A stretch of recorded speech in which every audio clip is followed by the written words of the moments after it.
नाचो ना तना कूद के बुझो न हीरोइन खुद के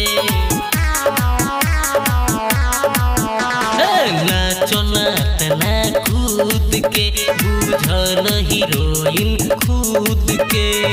ऐसन रोज देह के टोए लगबू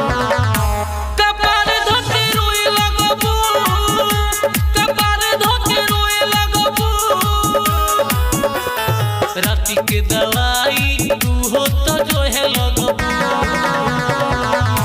कमर धोके रोए लगबू कपार धोके रोए लगबू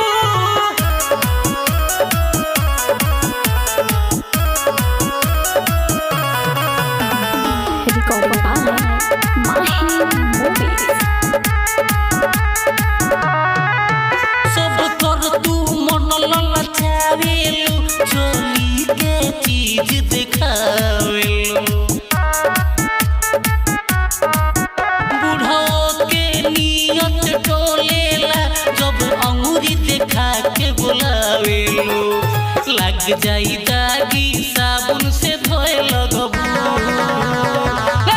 सामान धोके रोए लगबू कपार धोके रोए लगबू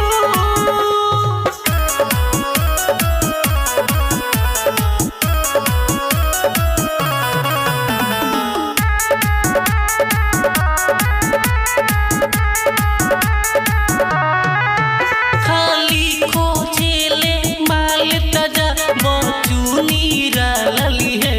मजा अरे ले गेला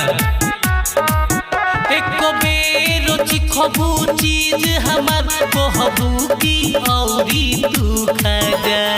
राउटी के भीतर बोला के सोए लगबू सामान धोके रोए लगबू कपार धोके रोए लगबू सामान